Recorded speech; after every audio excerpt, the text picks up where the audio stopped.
What's going on, builders and collectors? I got another video for you today. We're building a TIE Squadron for our 4 minifigures you see in front of you. We'll be building one ship for each minifig. Now these ships will include some currently available sets as well as one retired set for our Darth Vader minifigure. Stick around until later in the video to see what that set is. Without further ado, let's get into building the sets I don't have already built.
Here they are, our 2 newly built ships, along with the 4 minifigures you're using in this video today. Let's take a quick look at these ships. Both of them are great detailing on the side. We'll be comparing it to an older ship later in the video. Stick around for that. Let's go ahead and bump the TIE Interceptor out of the way, and we'll put our minifigure off to the side with that.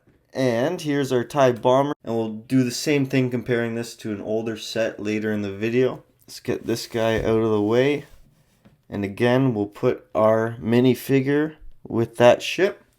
Now, for a set you guys haven't seen in the video, just the classic TIE Fighter.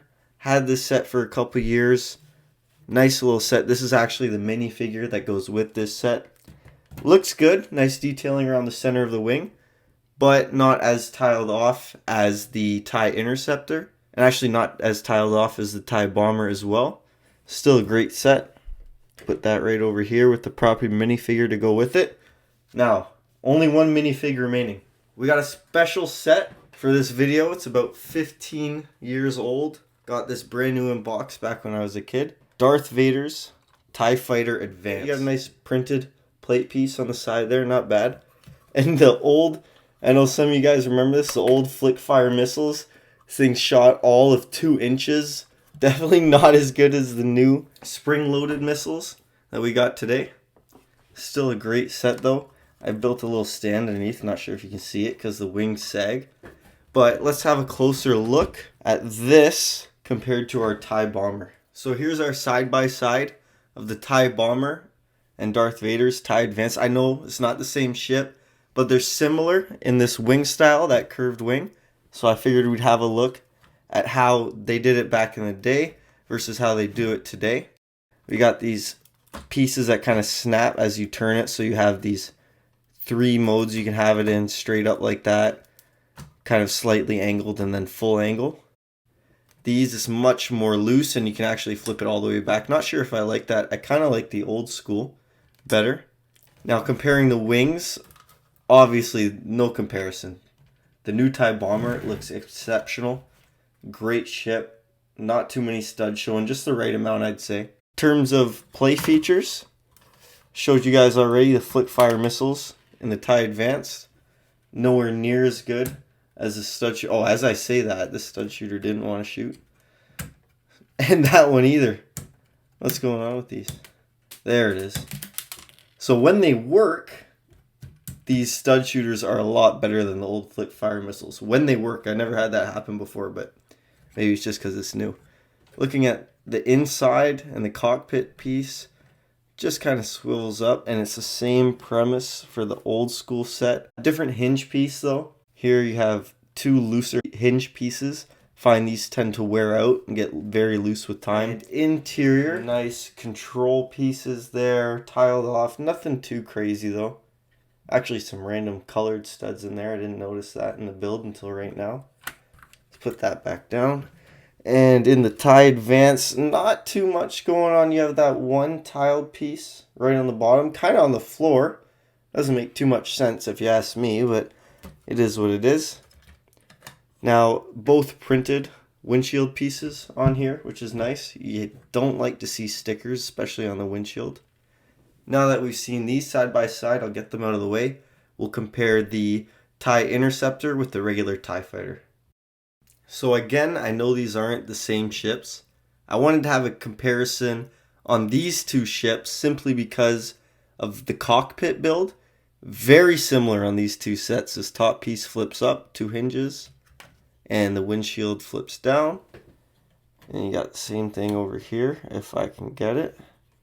Come on, there it is. Windshield goes down.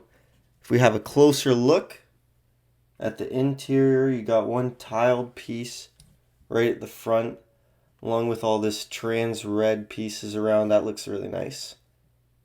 And then comparing it to the regular TIE Fighter, much of the same without that printed piece. You still have some red pieces around. I believe these are meant to be the controls on either side.